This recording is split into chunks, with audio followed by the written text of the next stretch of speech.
Welcome to the Whitetail Mecca of Illinois. This week we're hunting with Midwest Trophy Outfitters and Master Guide Greg Garuri and his expert crew. He's got some of the best guys out there. They've got good bucks on camera. It's November and the rut is kicking on.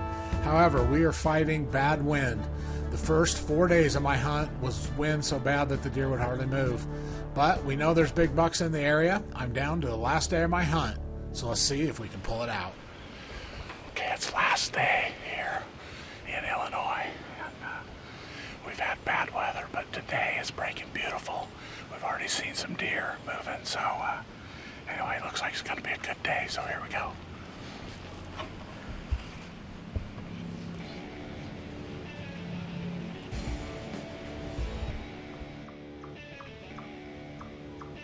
It wasn't long after first daylight and we had our first customer. This nice doe was right under the stand, completely oblivious that we were anywhere in the country.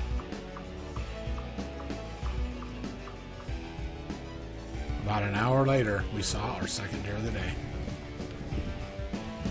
This doe came up right under the tree stand, and she was doing exactly what every big buck hunter wants to see. She's looking back over her shoulder and looking to see what might be following her.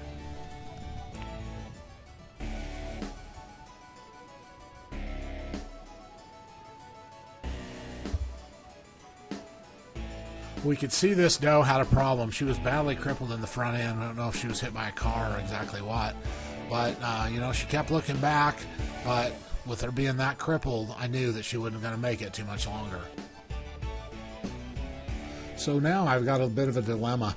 This doe really needed to be put out of her misery. It was obvious. But also there's a possibility that a nice buck might be following. But, I had to do the right thing and decided I better take her out while I had the chance.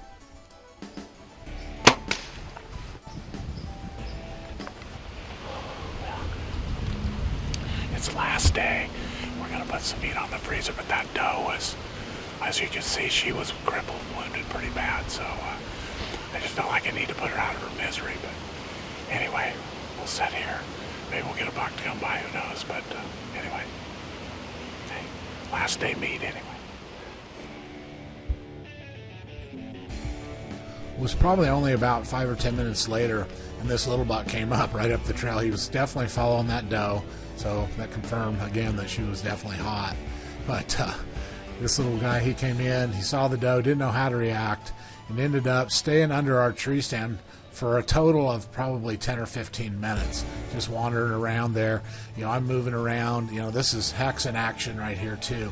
He'd look up and just ignore us. So you know what? I was getting hopeful again. At least that doe didn't scare him plumb off, and we were going to sit down and just see what happens.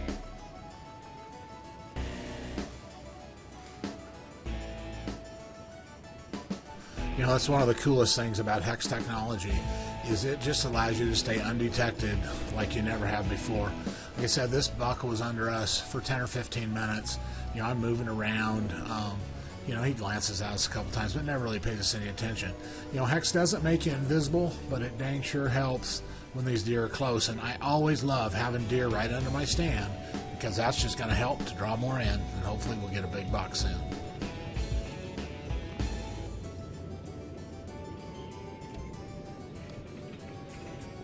And it wasn't long before I saw that a good morning was about to be a great morning.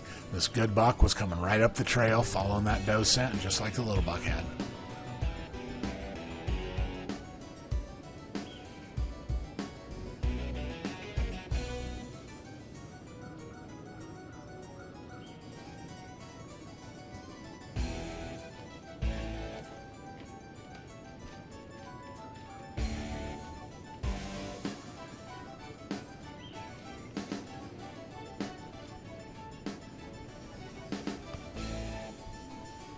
As you can see, he walks right up to the down doe, but I was ready.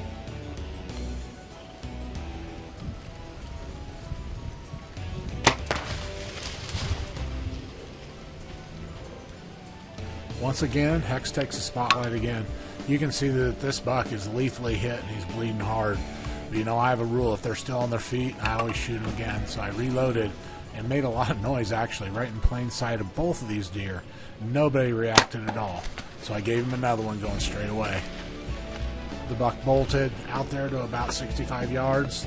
And again, my hard rule is if they're still standing, I'm still shooting. So I tried again, but that time just had a little window and deflected off to the side. Wow, what a last day. You know, we've hunted hard here, and you know, Midwest Trophy Outfitters is a great outfit. They got some great bucks, but we just had bad weather, bad conditions. Finally, it's my last morning. We're actually leaving about noon today, was the plan. And first off, we had deer all around us all morning. Nobody had a clue. That was cool. That's just the HECS thing. But this doe came up, and she kept looking back, and she had her mouth open, but she was also crippled, as you saw. She was really messed up in the front end. And I thought maybe there might have been a buck coming, but I wasn't sure. Anyway, I decided I'd put her out of her misery anyway, which we did. And it wasn't very long we had that little buck come in, and he messed around, and that was really a good thing to see, because, you know, as you could see, I was moving around. He looked right up at us, didn't pick us up. That's what HECS does. So, it's people that don't believe in HECS, you really need to try it. But anyway, lo and behold, that little buck was here, and Brady goes down. He says, "Big buck, big buck." And that really nice buck came out and standing right where the doe was. And that is 16 yards. So we just shot 2 whitetail deer at 16 yards and had another one completely oblivious to us. I mean, he was literally under the stand for a while. That's what HECS does, and hey, you gotta love hunting whitetail. Man, we are tagged out in Illinois. We saw a solid spine shot on her. Look at this. Here's the arrow from the buck right here. Literally standing right beside this doe. Same shot. Tell you what, you don't do a double on whitetail very often, especially not when you shoot the doe first. A lot of times you shoot a buck and then shoot a doe because you can, but this doe was crippled. Obviously she was also hot because both of those bucks came right up the trail. And anyway, we already see blood back here from the buck, so Greg's going to be here in a minute. We'll go out and recover that one and see what he looks like. So, been a good day in the whitetail woods.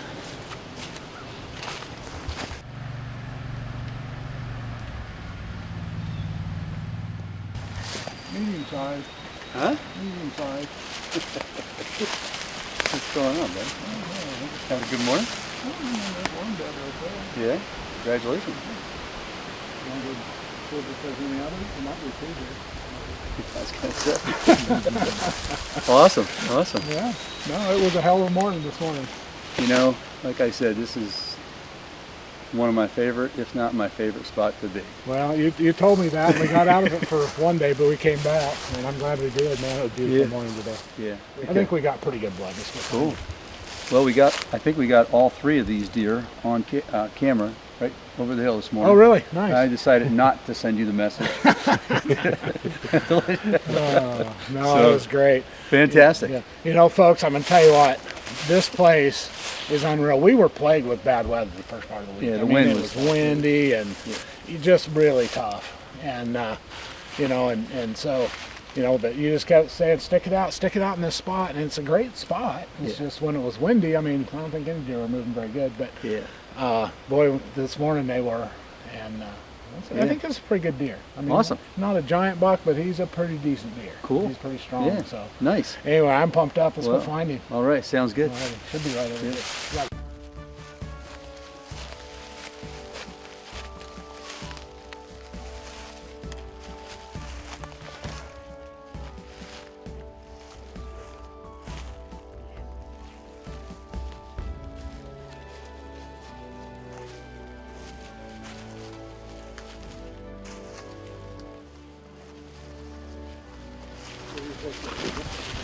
There you go.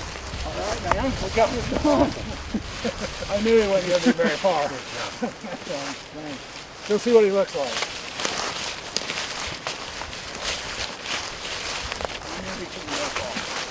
Oh, yeah. Beautiful, beautiful box. Yeah. Look at that box.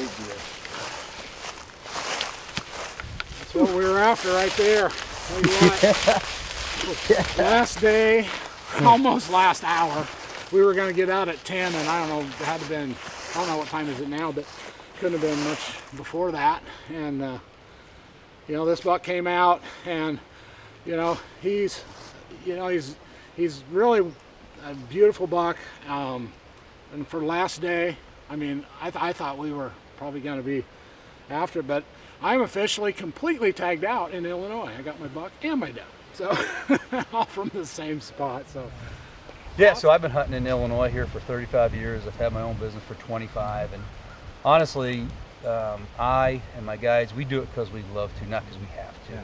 Yeah. It's truly a passion of mine and the people that work for me. But talking about specifically this area is actually called Lost Hack. Lost Hack. And a very good friend of mine, and probably a friend to most, and a guy who's done a lot for the hunting industry and archery industry, a good friend, Dr. Dave Samuel, hunted with me. Dave's awesome, dude. Isn't he something else? He's just a great guy. He really is. And he hunted with us, and he lost his hat here. Oh, really? So we affectionately call this place Lost Hat. Well, that's a little bit of history, and you know what? I'm honored to hunt the same woods as Dr. Dave. I tell you what, I mean, he's just a legend. And if you don't know who Dr. Dave is, Google him because you need to know. But anyway, absolutely. Man, I tell you, you know, that's the thing. Not all whitetail outfitters have that passion. There's a lot of them that are in it just to take your money. I've been to it, you know. Yeah. Some of the most famous ones in Illinois are there just to take your money. And do they have big deer? Yeah, they do. But they also run, you know, literally over 1,000 people sometimes. And, you know, your operation, you limit how many people you take. You make sure that you've got it set up. It's obviously set up great for bow hunting. And, you know, that's the difference between a good whitetail guide and all the rest of them. You know, you got to have that passion to do it. And you know what, if you're doing it for the money, that's not the right passion. Yeah. So, yeah. Anyway. It's truly, you know, an honor to be able to put guys on deer and just have a great time, the camaraderie, the camp. Yep. And, you know, you're fortunate you're treated to a little concert. Yeah. You know. Oh my gosh. Yeah. Yeah. I tell you, Clayton Blackman. I'm going to predict right now, and I'm not a country music connoisseur by any means, but that boy has some talent. He really does, man. We had our own concert. You know, we had great food, great accommodations. It's everything you need. Yeah. You know, but the biggest thing is, I mean, you got the deer and you got the hunting. I mean, that's really. I mean, I can put up with bad camp if I'm hunting big deer. I don't care, but you don't make us have to do that, which is really nice. Yeah, I started off that way. I slept on a piece of plywood and went to town and got an egg mattress. You know, and I'm about killing big deer. Yeah. If you're looking for a hunter's hunt, we got great deer. If you're looking for the Taj Mahal, we're not your guy. Yeah. You're looking for gourmet meals, that's not us. You're looking for great whitetails and some of the best land that I know of. Yeah. That's what we do. Yeah, and it's way comfortable. There was no comfort issues at all. I mean, I've been to the fancy places and all that, and they're all cool. But I don't come if I'm going to do that. I'll go to the Marriott or something someplace. I don't know. If you're coming to hunt, as long as you're comfortable, you got a good shower every day, got a good meal in your belly. That's all you really need. And big bucks. That's it. Yeah. You know, it's not very many days in the whitetail woods that you get a pile two of them up in one day, especially when it's your last morning to hunt. So this one couldn't have been any better. We have the doe tag comes with the license here, and of course one's of either sex. And I was hunting bucks, but when this doe came out, she was limping and really badly. So I couldn't let her pass. She needed to be put out of her misery, and I was a little hesitant to do that because she was looking behind her. But it was probably another 10 minutes before that little buck showed up, and then this one showed up later than that. But the important thing was she was hot. So this time of year, if you've got a hot doe, you don't need nothing else. You just stay there and wait, and that's exactly what happened. The Lord was after us today. He was looking after us. So pretty blessed today to have this happen, and couldn't be a more beautiful place. Again, Midwest Trophy Outfitters is a place you can do this stuff. So. Man, I tell you what a day here in the Illinois woods. And one of the coolest things about meeting people in a whitetail camp is meeting new people. And I thought we would go ahead and end this episode with an up-and-coming country music artist by the name of Clayton Blackman. Let's enjoy it.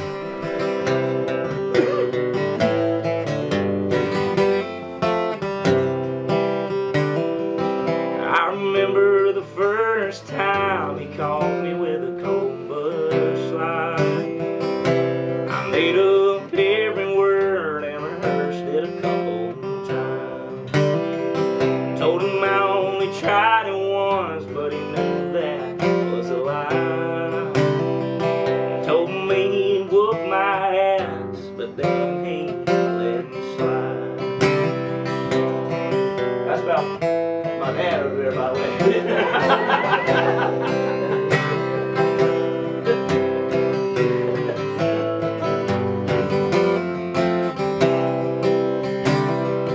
On a hot, long summer night, third weekend in July, I drove out to that old bird shop, busted sign.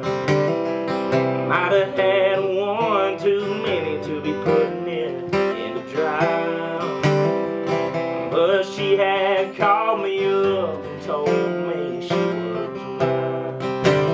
Too many beers can bring a good man to his knees.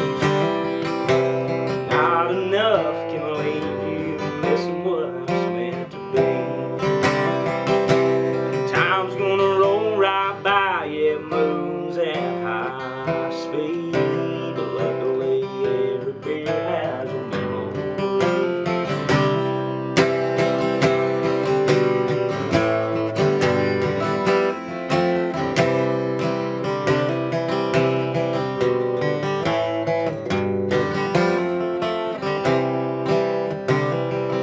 I'll never forget that day, spring of 17. My buddy rolled off the boat just like a tumbleweed, and I just laughed, holding my zip code 33.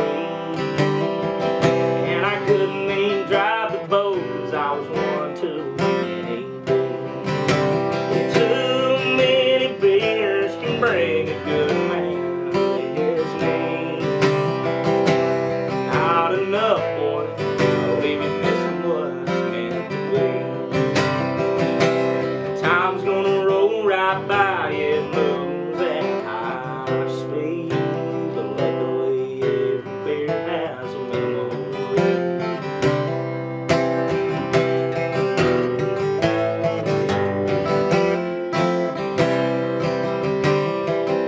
So I wrote all that in like 5 minutes, and then I couldn't finish the song for like 3 months. And then we ended up on this.